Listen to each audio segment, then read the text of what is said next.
Hey, Dan Meyer here, and I'm back once again with more on the future of work. And today we're going to talk about hiring virtual staff. Virtual staff is the future of work. Work from home, home-based workers, remote workers. We've had them for years, and a lot of businesses have been doing this for quite a long time. In fact, I first started working remotely for a big chunk of time when I was at Wells Fargo. Had the ability to work on the road, had the ability to work from home when I was not feeling like coming to the office. Occasionally was able to take, working vacations. That was kind of the norm for most of my career at Wells Fargo, starting in the late 90s. But now, after the pandemic, everyone's working from home on a regular basis. And most people actually, I think on the average, they want to work from home at least some of the time.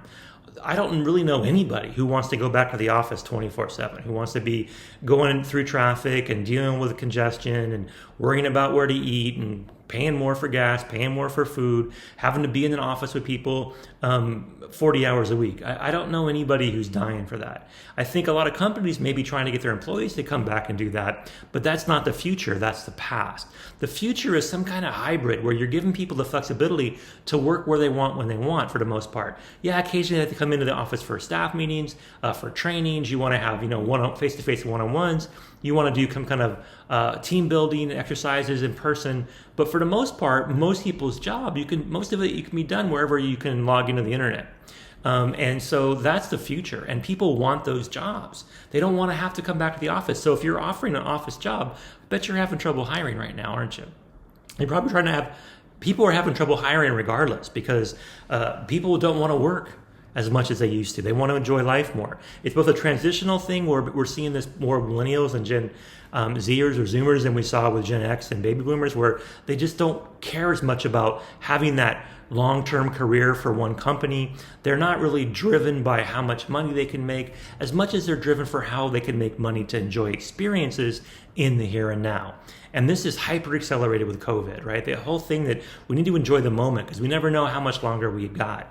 We don't know what's going to happen tomorrow, so we better make the most of today.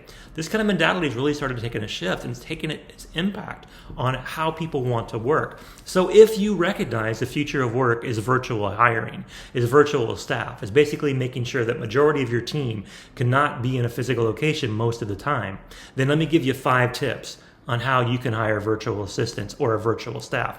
I know I've done this. My very first 2 employees in my company I first launched 12 years ago were virtual assistants. I've helped hundreds of BPO or business process outsourcing companies train their workforce to be able to do things where they can do it, whether it's virtual or office-based.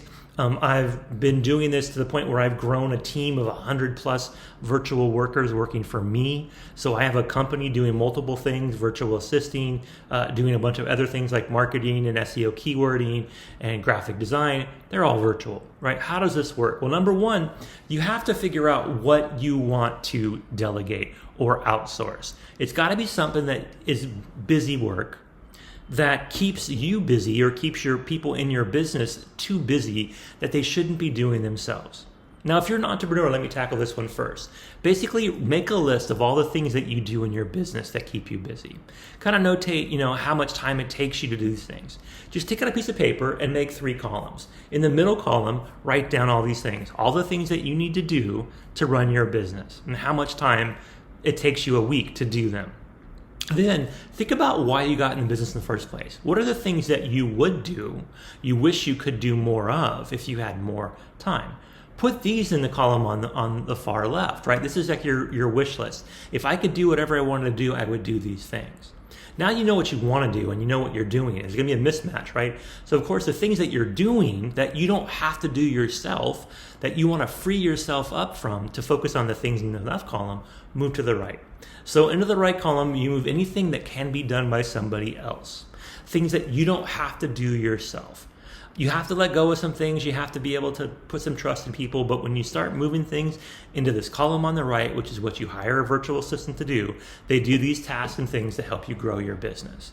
Same thing if you have a bigger company. If you're looking to outsource a job function, if you're looking to be able to figure out how to grow a team without physically having to grow a team, you think of the things that need to get done that can't be done by who you currently have. Either it takes too much time, or they don't have the right skill sets, and you look to bring those in virtually. When you do that, when you've identified what to do, then you basically focus on how to hire somebody. And you pivot to, who do I want to bring on board? I know what I need, but how do I get them? And most of us make this epic fail. I see it all the time. We hire for immediate need. We want someone who can come in and do the job day one. We want a social media manager who can go out and get us hundreds of new Instagram followers a day. We want people to come in and do what somebody else did that took them 6 years to learn. We want them to do it tomorrow. We don't want to train people. We're too busy. We don't want to give people a chance to grow into the job. We don't have time for that. This is our mentality, and it leads to epic failures. It leads to us hiring for people that are probably not going to be very satisfied in their job long term because they already are doing what that you're hiring to do. They can't grow. They can't evolve as a person. And if you do that, you're going to be in trouble. If you're hiring a virtual assistant, you want someone who can make great videos for you. That's one thing. Hire someone who can make great videos, but they want to be the videos you want, right? You don't want the best video editor. You want the best video editor for what you need. What kind of videos are you making? Who's your audience? How do you connect with your audience? You want to make sure that that very talented video editor can understand your voice, can find your style, and replicate it in a way that helps you grow your business.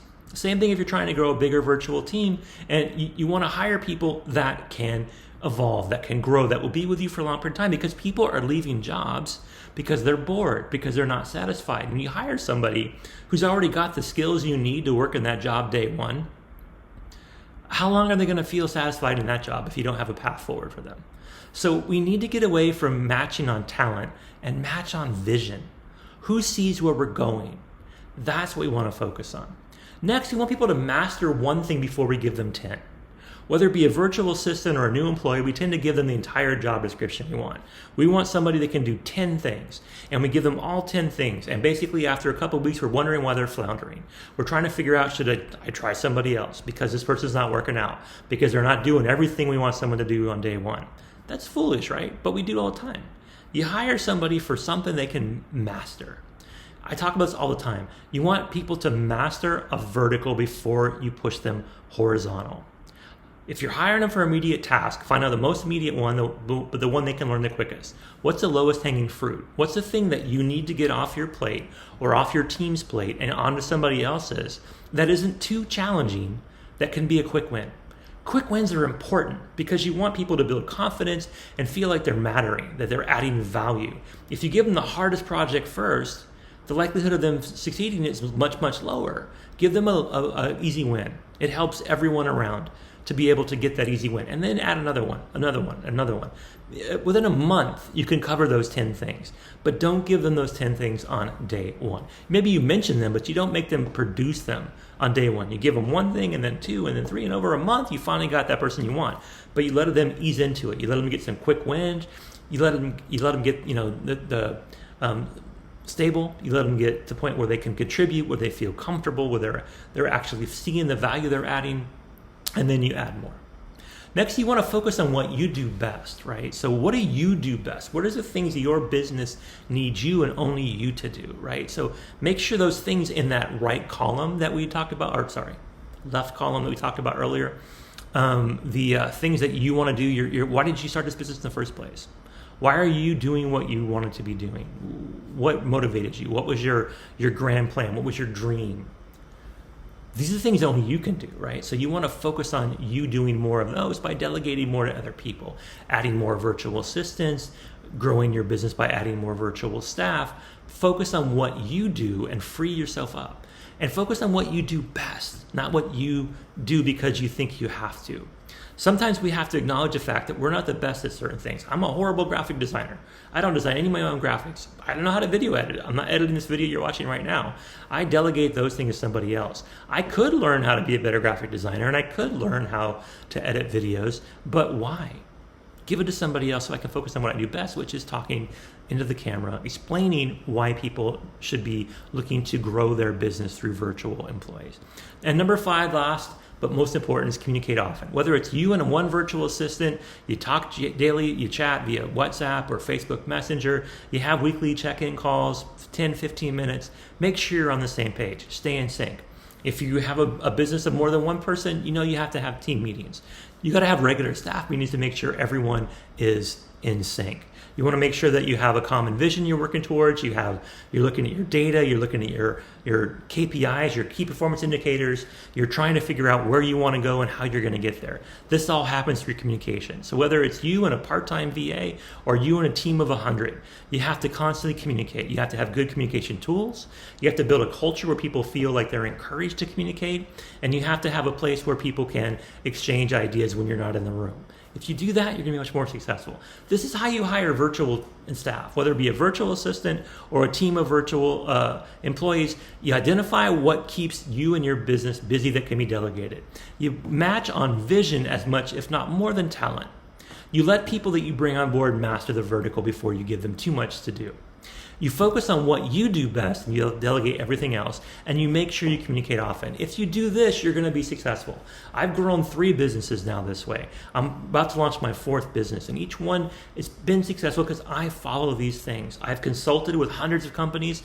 I've worked with a couple hundred small business owners, and in every case, when I see success, it's because they're doing these 5 things. So I hope that helped. I'm glad I was able to share with you some insight onto how to hire virtual staff, because that's what I'm all about. Feel free to follow our website, Sonic VA. Check out our Facebook page. Look for the future of work. The future of work basically is hiring virtual staff. If you have not already done so, please subscribe to our channel. Drop any comments you have below. And that's it. So make sure that you get out there and you have an amazing day.